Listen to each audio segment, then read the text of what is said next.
Okay. There are other teams in the league, 30 of them to be exact, and 4 of them were on bye this week. And it's weird when the byes start. It's like the teams don't even exist anymore. The Browns do exist. And the last time we saw the Browns play, they stumbled at home against the Ravens after thumping the Titans 27-3. And one of the problems was Deshaun Watson, who emerged from the Tennessee game with a shoulder injury and said all week he's going to play, Sunday morning ended up not playing after he threw or tried to throw, and they decided to make him inactive. Dorian Thompson-Robinson got the start. It didn't go well. The Ravens won. The Browns lost. Let's set the table for what's currently happening with Deshaun Watson and the Browns by playing some things said by Coach Kevin Stefanski and General Manager Andrew Berry in the aftermath of the Ravens game, in which many expected Watson to play, but he ultimately did not. Have a listen. He was trying very hard to play. He was hopeful that he'd feel good today. He didn't. He knows his body. I trust him. He tried like crazy to make it. It's not a pain tolerance thing, as everybody knows. His history speaks for itself in terms of that. He just didn't feel like he could operate at enough of a level to play for us today. Did you expect Deshaun to be back for the San Francisco game? I do. I think obviously having the bye helps. You said yesterday, pretty much it was his call. So he was medically cleared to play. If he would have said, I'm good, he would have played? Yeah. Yes. When we got out on Sunday and when we took him through the pregame workout, it became obvious to all of us that he couldn't throw or drive the ball, well enough to perform in the game. And if he can't push it, if he can't drive it, if he can't throw it down the field, which became very evident early in the workout, it became a very easy decision for us not to put him out there. Now, Stefanski said even more. Stefanski is the one who disclosed that Watson had been medically cleared, and Watson chose not to play, which contradicted what the team told me, because here's what happened. I'm going to peel back the curtain a little bit. I mentioned this yesterday either on PFT Live or on PFT PM. I really can't remember, in all candor.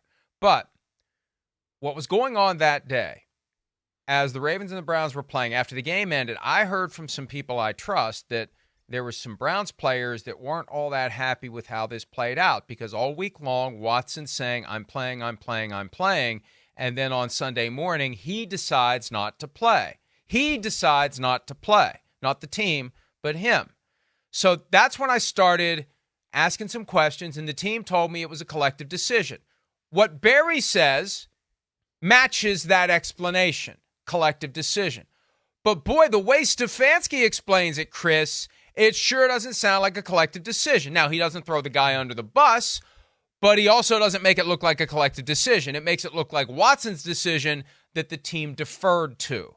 So that's the context of kind of where we are now as the 49ers are coming to town. The Browns are coming out of their bye, and we don't know whether or not Watson's going to play this week. No, it's an odd situation. And I think anytime when you get the medically cleared thing, especially in football, for the most part, players play. So that's, I think, the first part of this that, makes things odd for the football world, even the guys in the locker room, the coaches, all of that. So you think, medically clear, that means the doctors think he's okay and he can play. Now, it's a little different with, an injury like this at a skill position where, being medically cleared to play is one thing, but can I play at an effective level to be myself and be good enough to where I'm putting the team in a good position to do the things I need to do, right? That's a whole different ballgame. In 2004, I hurt my throwing shoulder, playing the New Orleans Saints, got blindsided by the late, great Will Smith, R.I.P. to him. And I got hit, and I got back on the practice field. Let's say 4 or 5 weeks later, I had an AC joint separation there, and I was technically medically cleared to play and be the backup quarterback.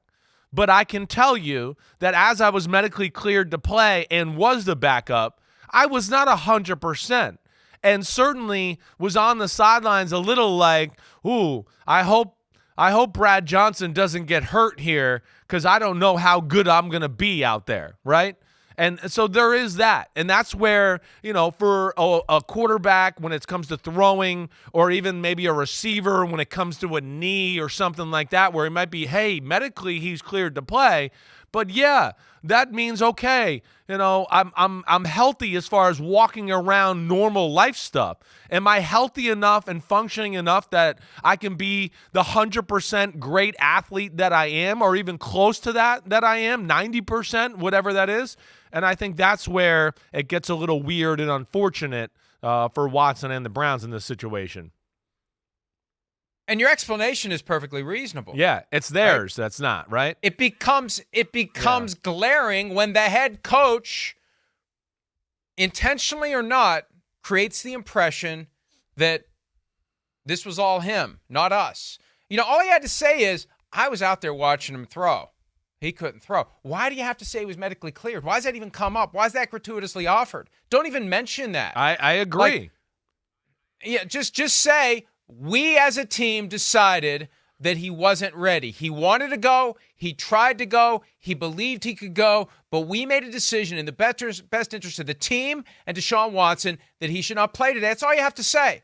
The way Stefanski said it, and look, I love Kevin Stefanski, but the way he said it sends a message that resonated with me, because I'm getting texts the afternoon of that game saying, hey, there's guys in the locker room who are pissed off because Watson said he's playing, and maybe Dorian Thompson-Robinson, even though he was ready, wasn't really ready because he's hearing Watson say, I'm playing. Yeah. And then Watson doesn't play, and some guys are pissed off about it. I think that's what caught my attention for all of this. And that's what makes Stefanski, who knows that locker room far better than I ever will, that's what makes his comments more intriguing. Because is he giving a little nod to the guys in the locker room? They're saying, what the hell happened on Sunday? Yeah. Why didn't Watson play? Yeah. Hey, listen, coaches get bitter too. We've known that. We've seen that. Listen, John Gruden was getting bitter towards me because I wasn't where he wanted me to be after I lost my spleen and almost died.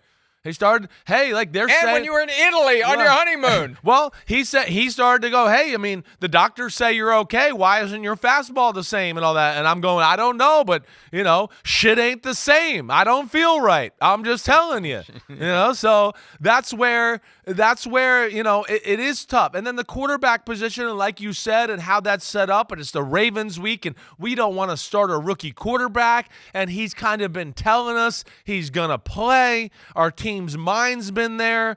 We don't want to trust a rookie quarterback against the Baltimore Ravens. We're paying you more than anybody on the football team. I think all of that, goes into it. And I bet you Stefanski was a little bit caught off guard too. I'm sure, as the week played out, he was kind of thinking he'll be okay to play on Sunday. He'll be able to make it. And, again, he's a person too to where he can get a little, angry or frustrated with the whole thing as well there. And I think maybe that's where it comes from. But you're right. That comment certainly put it a little more light on the situation. And what I think stinks too is just that, here we are. It seemed like he was just getting over the hump to where we were going, hey, he looks like Deshaun Watson kind of again in the Tennessee Titan game.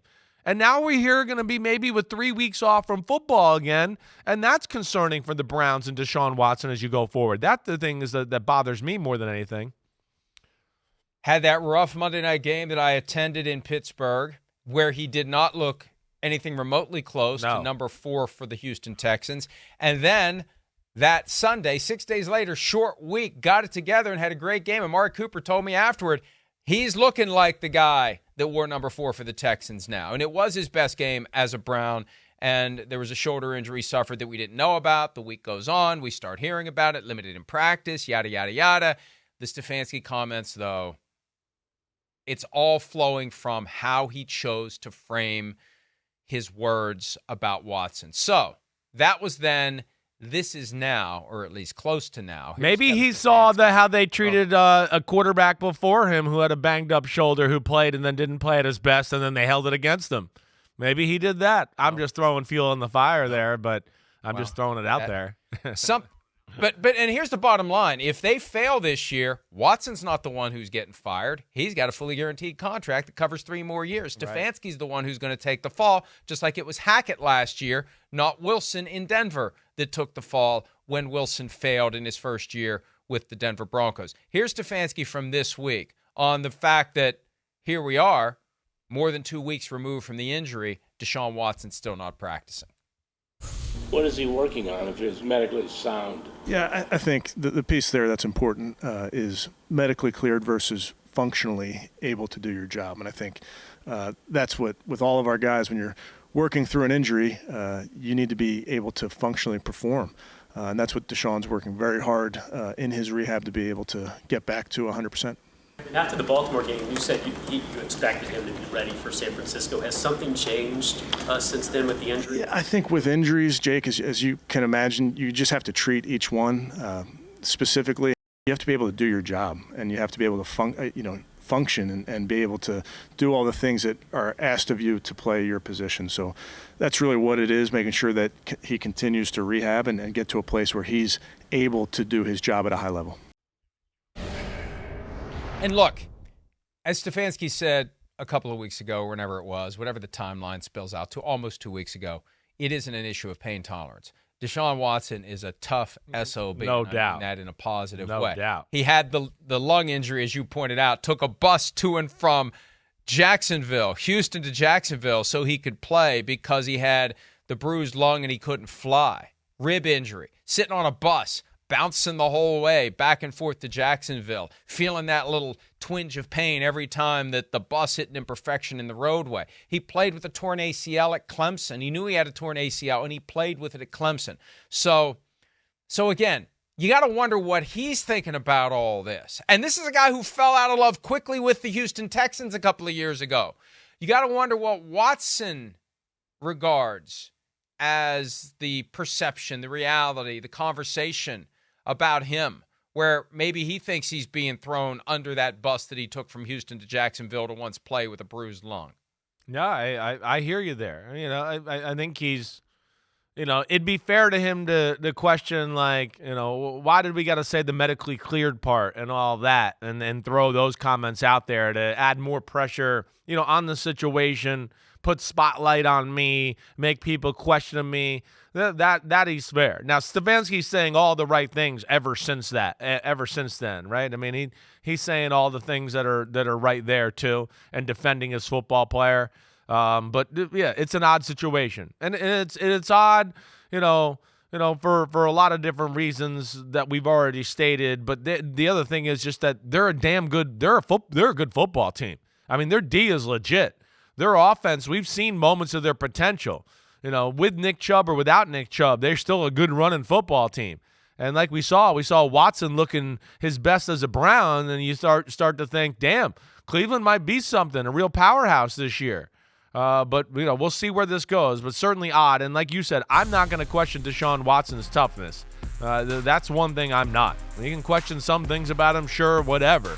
But damn, I saw the guy carry a Texans team and get the crap beat out of him to the extent, like we've always joked around, every play was the last play of the Super Bowl because he was trying so hard to carry the team and banged up and everything there. So that's one area that I will not question Deshaun Watson and his will to fight through pain and playing a game. I'm looking back at my texts and my calls. Yeah. The first call came 5:04 p.m. Sunday of week 4 after that Ravens-Browns game, the day after you gave me COVID and the virus was rapidly replicating within my body. I got the call, and at 5:04 p.m. on Sundays, I'm busy trying to get people on the phone and get our crap together for Football Night in America, and I told the guy, I'm a little busy right now. It's important, call me back. So that's what that was about. There were some questions, there was some angst, there was some acrimony in the locker room because Watson said all week, I'm going to play, and then he didn't. I just wonder how much of that's trickled back to him, and I can't help but wonder how much of what's going on now could be a reaction to that. Like, hey, assholes, you think I chose not to play? Like, I'm not going to play until this shoulder's ready. I'm not going to go above and beyond if I got these people in the locker room that are talking behind my back about the fact that I didn't play when I wasn't able to play, and I got a head coach who is intentionally or accidentally throwing me under the bus and making it look like I'm not as tough as I need to be. I'm not as willing to go out and earn my money as I should be. So that's the subtext of all this. And we don't know what Watson thinks about it because I haven't seen that he's been available to the media or that he's spoken. I think Thursday is when he usually has his press conference. So today could get a little interesting depending upon how probing the questions are from the reporters who are in position to say, hey, Deshaun, what do you think of the perception that your coach called you out for not playing when you were medically cleared to play? What did you think about him phrasing it that way, especially when the GM phrased it a very different way? So today could get interesting. Keep an eye out. Hi, it's Mike Florio. Thanks for watching PFT on YouTube. Hit subscribe for the latest news and analysis from Pro Football Talk.